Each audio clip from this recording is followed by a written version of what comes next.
Assalamualaikum dan salam sejahtera. Selamat datang ke channel saya pada hari ini untuk perkongsian santai khas untuk bakal guru semua. Jadi pada hari ini, saya nak membincangkan apa persediaan bakal guru untuk temuduga Pegawai Perkhidmatan Pendidikan DG41.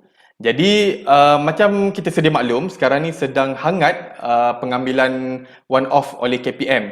Jadi ramai juga yang saya tahu yang tak tahu topik apa nak baca dan tips-tips untuk temuduga SPP itulah. Jadi sebelum tu saya perkenalkan diri saya. Saya adalah Cikgu Muhammad Luqmanul Hakim bin Kamrul Zaman, merupakan guru cemerlang sains di SMK Pendeta Zakbar Seremban. Okey, pendidikan saya dulu adalah ijazah sarjana muda pendidikan sains pertanian di UPSI. Saya adalah first batch. Kemudian saya menyambung pengajian saya Master of Agriculture and Environmental Technology di The University of Sydney, Australia selama setahun. Jadi saya nak ceritakan pengalaman temuduga saya yang berkaitan dengan pendidikan. Jadi yang pertama, saya pernah mengikuti temuduga beasiswa KPM pada tahun 2010. Kemudian saya temuduga SPP pada tahun 2015. Dan yang terbaru, saya mengalami ataupun mengikuti satu pencerapan guru cemerlang, iaitu saya dicerap oleh Nazir pada tahun 2020. Jadi untuk pengetahuan anda semua, sebenarnya walaupun saya ditemuduga pada tahun 2015, kemudian saya dicerap oleh Nazir Guru Cemerlang 2020, soalan yang saya terima adalah hampir sama. Dia berkisar soalan yang lebih kurang. Sebab itulah saya mengambil inisiatif untuk berkongsi dengan bakal-bakal guru semua tentang apa persediaan kita boleh buat, topik-topik apa yang kita nak baca, dan yang penting sekali, apa contoh-contoh soalan yang saya pernah dapat. Okey, kita teruskan. Jadi soalan temuduga SPP, kalau ikutkan pengalaman saya lah, ini adalah soalan-soalan yang pernah ditanya semasa saya mengikuti temuduga pada tahun 2015. Okay, yang pertama, kena perkenalkan diri. Okay, jadi untuk sesi perkenalkan diri ni, kita kena bagi tahu nama, bidang yang dimohon, pengalaman kerja sekiranya ada, dan status perkahwinan pun perlu. Sebab kalau bujang cakap bujang, kalau dah berkahwin cakap berkahwin, supaya pihak SPP boleh tandakanlah dalam dia punya checklist tentang diri anda. Okay, kemudian apa yang tips yang saya nak kongsikan di sini, dalam bahagian pengenalan diri, perlulah ringkas, padat dan senyum. Jangan buat muka ketat je. Jadi kena senyum sewaktu memperkenalkan diri. Okey, yang kedua, soalan ni memang soalan, saya rasa soalan wajib lah. Mengapa nak jadi guru? Jadi kaitkan dengan isu semasa pendidikan sekarang dan berikan kekuatan yang ada pada diri anda. Jadi untuk soalan yang mengapa jadi guru ni, kita kena kaitkan dengan isu semasa lah. Mungkin kita boleh ambil isu tentang masalah-masalah sosial dalam kalangan pelajar. Kemudian kita boleh kaitkan, kita nak jadi guru sebab nak membanteras masalah-masalah tu berdasarkan apa intervensi yang kita nak cuba buat. Jadi untuk soalan nombor 2 ni, kena tunjukkan karisma. Kenalah tegapkan badan dan kena bersungguh sewaktu menjawab mengapa nak jadi guru. Teruskan. Jadi untuk isu semasa pendidikan ni, sebenarnya ni adalah soalan yang famous juga. Sebab tu bakal guru kena ada pengetahuan. Jadi saya akan tunjukkan slide-slide yang seterusnya nanti apa topik-topik yang kita kena baca. Jadi biasanya dia akan tanya berikan satu isu semasa pendidikan. Jadi tak perlu nak bagi sampai 10 isu. Bagi 2 atau 3 isu pun dah cukup. Contoh isu yang besar adalah isu pemalsuan UPSR dan isu dalam PDPR. Jadi kena bacalah artikel-artikel yang berkaitan. Okay, yang keempat, soalannya ialah kaedah pengajaran yang awak tahu. Jadi apa yang saya nak cadangkan, pilihlah kaedah yang menarik dan perlu berpusatkan murid. Jadi cadangan dia, silalah baca pasal aktiviti PAK 21. Itu pendidikan abad ke-21. Dalam tu ada banyak aktiviti. Boleh pilih beberapa aktiviti untuk dijawab semasa temuduga nanti. Okey, seterusnya, ni soalan kenapa pilih option atau bidang ini. Jadi dalam soalan begini, kena ceritakan kekuatan diri. Contoh pernah ada degree apa, pengalaman kerja dan juga inovasi kalau ada yang pernah dibuat. Tunjukkan kekuatan mengapa layak untuk dipilih bidang ni. Okey, kalau anda pilih bidang macam pendidikan Islam, ceritakan anda pernah membawa siapa-siapa wakil sampai tilawah sampai peringkat negeri ke, ataupun kalau anda engineer pernah hasilkan inovasi dan inovasi tu boleh bantu pihak sekolah nanti. Okay, tunjukkan kekuatan yang ada pada diri anda. Dan yang keenam, apakah ciri yang perlu ada pada seorang guru?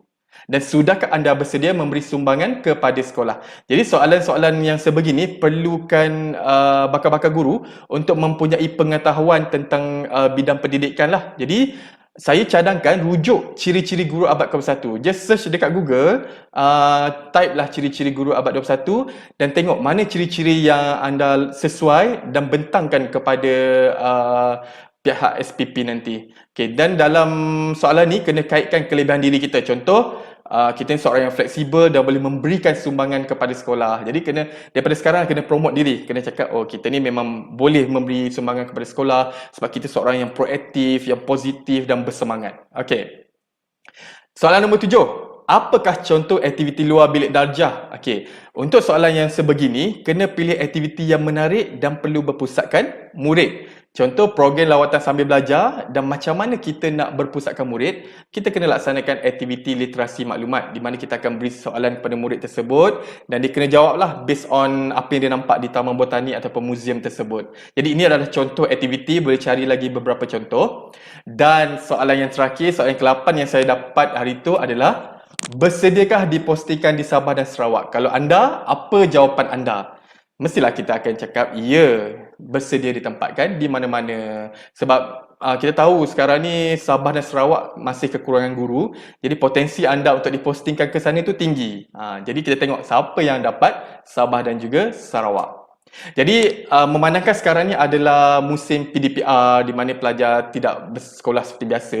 Jadi mungkin ada soalan-soalan lain yang mungkin ditanya. Contoh, apakah aplikasi apps yang boleh digunakan untuk PDPR? Jadi kena carilah beberapa aplikasi, kena ada pengetahuan tu. Sebab kita nak mengajar murid di waktu pandemik ni, jadi kena tahu apa apps yang sesuai untuk mereka. Yang kedua, bagaimana cara untuk meningkatkan pelibatan murid dalam PDPR? Jadi kena fikirkan apa cara-cara yang sesuai. Nanti boleh search dan kongsikan dalam ruangan komen apa cara yang sesuai. Dan tiga, sekiranya dilantik sebagai guru, adakah anda bersedia mengajar subjek lain selain daripada option? Kita sebenarnya, saya nak ceritakan sikit. Saya adalah major sains pertanian yang saya explain tadi. Kemudian saya posting saya mengajar sains. Mula tu saya ajar seni. Jadi sebenarnya memang untuk dapat option yang kita belajar tu, dia macam tak semestinya dapat option tu. Kita mungkin akan dapat option lain. Jadi anda kena jawablah bersedia untuk terima apa-apa saja option. Dan yang keempat, adakah anda pernah menghasilkan inovasi atau menyertai sebarang pertandingan inovasi dalam pendidikan? Kalau mungkin untuk graduan ISMP dia adalah pertandingan-pertandingan inovasi yang dia pernah masuk, jadi kena highlight. Yang kalau graduan ISM, just cerita apa yang pernah dibuat masa degree dulu. FYP kan ada kan? Ceritakan projek-projek tersebut. Dan yang last sekali untuk cikgu-cikgu yang macam sains, teknologi, engineering, mat ni, terutama yang nak mohon teknologi elektrik ke, nak mohon teknologi elektronik ke, dia akan ditanya soalan berkaitan STEM. Jadi kena baca bagaimana wujudnya STEM tersebut, apa dasar yang seterusnya menghasilkan idea untuk membuka membuka bidang STEM ni. Jadi kena baca-baca perkara yang sebegitu. Baiklah. Kita dah masuk kepada topik apa yang nak dibaca. Sebab saya faham sebenarnya, masa saya nak temu duga dulu pun, saya terfikir-fikir topik apa yang nak baca. Jadi saya nak cadangkan beberapa perkara lah yang boleh dibuat sekarang ni sambil-sambil isi borang tu kan. Jadi bacalah topik-topik ni.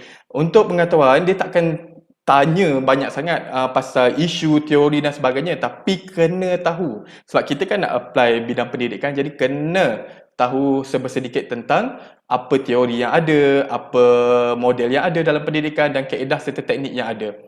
Jadi pertama sekali adalah wajib tahu tentang falsafah pendidikan kebangsaan. Jadi falsafah pendidikan kebangsaan ni kena highlight kepada mewujudkan insan yang seimbang dan harmonis dari segi intelek, rohani, emosi dan jasmani. Sebab ada juga soalan yang saya baca-baca dekat blog, dia ditanya, apa cara untuk meningkatkan intelek pelajar? Cara untuk membantu emosi pelajar? Jadi kena pandai untuk kaitkan. So kena banyak membaca artikel. Jadi wajib faham tentang falsafah pendidikan kebangsaan ni. Okey, pengetahuan memang kena tahu. Contoh, senarai menteri kabinet terkini, apa nama Perdana Menteri, apa nama Menteri Pendidikan dan juga nama Ibu Negeri lah. Jadi memang kena tahu pengetahuan sebab ada juga soalan-soalan yang ditanya, tiba-tiba je dia tanya kan, siapa nama timbalan Perdana Menteri. Jadi kena tahu. Okey. Seterusnya inilah yang saya cakap tentang skop pembacaan tu perlu difokuskan kepada teori pembelajaran, model PDP, kaedah pengajaran, dasar-dasar pendidik dan isu pendidikan. Jadi 5 perkara ini perlu dibaca. Saya dah sediakan link-link di description tu, jadi boleh klik link tu dah baca dan mungkin boleh search sendiri.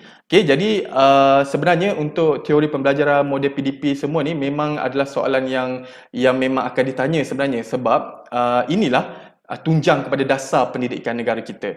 Jadi, kita tengok contoh. Okay, ni contoh je saya bagi.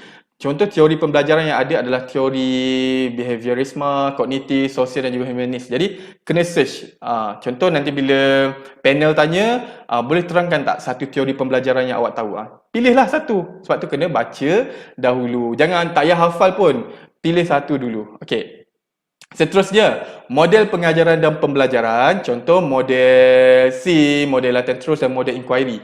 Jadi bacalah salah satu model ni supaya kita faham tentang apa contoh-contoh model yang ada dalam pengajaran dan pembelajaran. Seterusnya, isu semasa pendidikan. Okey, yang ni memang kena tahu. Contoh kalau ambil bidang berkaitan dengan teknologi, dia akan tanyalah Teams apa, PISA apa. So kena ketahui maksud dan negara mana yang mendahului. Dan kena tahu juga Malaysia ni ranking dia ke berapa. Okey, itu tips dia lah. Kemudian, untuk kebat, kena fahamkan maksud kebat. Okay, macam mana kebat tu wujud? Macam mana nak melaksanakan aktiviti kebat? Okay, kena baca. Dan kemudian isu PDPR lah, baca beberapa artikel yang memang dah banyak kan di media sosial tu. Jadi baca saja. Kemudian isu seperti pemalsuan UPSR, anda setuju ke, tak setuju ke, kena bagi pendapat. Dan last sekali, sekarang ni kita sedang hangat melaksanakan PAK ke-21. Jadi kena bacalah apa aktiviti-aktiviti yang ada dalam PAK ke-21. Jadi inilah isu-isu semasa pendidikan yang dapat saya listkan untuk anda baca nanti. Okey, kemudian contoh-contoh dasar pendidikan pun kena tahu. Contoh, saya listkan di sini satu murid satu sukan, dasar 60-40 iaitu 60% pelajar aliran sains, 40% sastra, HIP dan juga MBM MBI. Baca juga tentang dasar-dasar pendidikan lain yang mungkin anda boleh ceritakan kembali kepada panel bila ditanya nanti. Okey, dan yang penting ialah kena tahu mengenai Pelan Pembangunan Pendidikan Malaysia ataupun kita panggil PPPM, iaitu bermula pada tahun 2013 sehingga tahun 2025. Sekarang ni tahun apa? Tahun 2021. Jadi, bila sebut 2021, dia dah masuk gelombang ketiga. Jadi dalam gelombang ketiga ni, fokus dia apa? Jadi kena bacalah tentang gelombang ketiga PPPM. Alright. Seterusnya, yang ni semua bakal guru kena tahu. Dalam guru-guru di Malaysia ni, kami menggunakan DSKP, iaitu Document Standard Curriculum dan Pentaksiran. Penting untuk buat RPH nanti. Jadi apa dalam DSKP ni? Dalam dia ada standard kandungan, ada standard pembelajaran dan juga standard prestasi. Jadi kena study balik DSKP ni tujuan dia untuk apa. Dan sebenarnya DSKP ni yang penting adalah untuk tahap penguasaan. Jadi kita nak tahu TP murid-murid kita lah, dia dah sampai tahap mana dan kita kena buat aktiviti apa untuk membantu dia lebih faham. Jadi DSKP ni sangat penting. Jadi nanti search, saya dah bagi link juga tentang contoh-contoh DSKP di bahagian description, nanti baca. Okey, kemudian untuk temu duga kali ni, saya rasa nanti akan ada pembentangan PDP, iaitu kena record lah video pengajaran. Tapi saya tak pasti, tapi mungkin ada. Jadi saya sangat cadangkan bakal-bakal guru untuk rujuk SKPMG 2 Standard 4. Kerana di sekolah memang kami menggunakan SKPMG 2 Standard 4 untuk mengajar. Jadi apa yang ada dalam SKPMG 2 Standard 4 ni, okey, inilah dia. Jadi boleh tengoklah di situ bahawa dia ada guru sebagai perancang, guru sebagai pengawal, guru sebagai pembimbing, kemudian murid sebagai pembelajar aktif, guru sebagai penilai dan last sekali guru sebagai pendorong. Jadi dalam rakaman video PDP nanti kena fokuskan kepada apa yang ada dalam standard 4 ni untuk mendapat markah yang lebih lah. Jadi saya mungkin akan buat next video sharing macam mana nak, saya akan ajar macam mana nak buat konten video PDP tersebut. Okay. Dan saya rasa itu sahaja sebab saya memang cuba nak guide cikgu-cikgu kerana saya yakin bahawa ramai juga yang bakal-bakal guru yang tertanya nak baca pasal apa. Jadi inilah dia yang perlu anda buat sekarang sambil-sambil isi borang tersebut. Jadi mungkin next perkongsian saya akan buat cara untuk buat RPH yang terbaik. Jadi itu sahaja, semoga berjaya. Sekian, terima kasih.